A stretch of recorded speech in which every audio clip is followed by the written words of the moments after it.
কাঠের জিনিসে নিজের বংশ বিস্তার করছে উই পোকা। কিভাবে এই পোকাকে নিজের শখের জিনিস থেকে দূরে রাখবেন? কেন কাঠের জিনিস আর ঘরের দেওয়ালে দেখা মেলে এদের তাড়ানোর ঘরোয়া উপায় কি? আজকের এই ভিডিওতে এইসব প্রশ্নের উত্তরে জানাবো আপনাদের, তাই সঙ্গে থাকুন ভিডিওর শেষ পর্যন্ত। ক্যালেন্ডারের পাতায় শরৎকাল এসেছে বললেও বাইরের আবহাওয়া এখনো জানান দিচ্ছে বর্ষা বিদ্যমান। তাই প্রায় ঘরেই এখন উই পোকার উপদ্রব বেড়েছে। বিশেষ করে কাঠের আসবাবে যদি একবার উই বাসা বাঁধে তাহলে তো দূর করা ভীষণ কঠিন।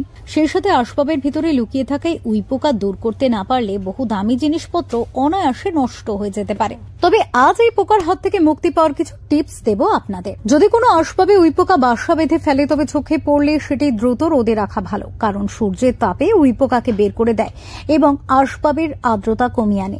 সেই সঙ্গে আসবাব এবং কাঠের জিনিসপত্র শুকনো রাখার চেষ্টা করতে হবে।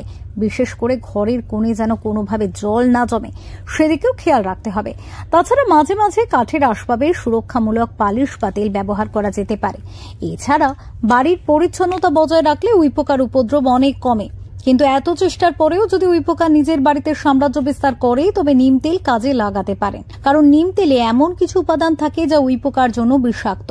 তাই যেখানে উই পোকার বাসা হয়েছে সেখানে একটি পরিষ্কার কাপড়ে বা তুলোয় করে দিন কয়েক পরপর নিম তেল ভালো করে লাগিয়ে দিলেই কেল্লা ফতে। এছাড়াও ভিনিগার ও লেবু কাজে লাগানো যেতে পারে। সেক্ষেত্রে সম পরিমাণ ভিনিগার ও লেবুর রস মিশিয়ে একটি স্প্রে বোতলে ভরে নিতে হবে।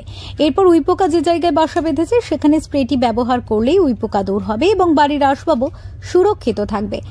আপনি বাড়ির পোকামাকড় তাড়াতে কোন উপায় কাজে লাগান কমেন্ট করে জানাতে ভুলবেন না।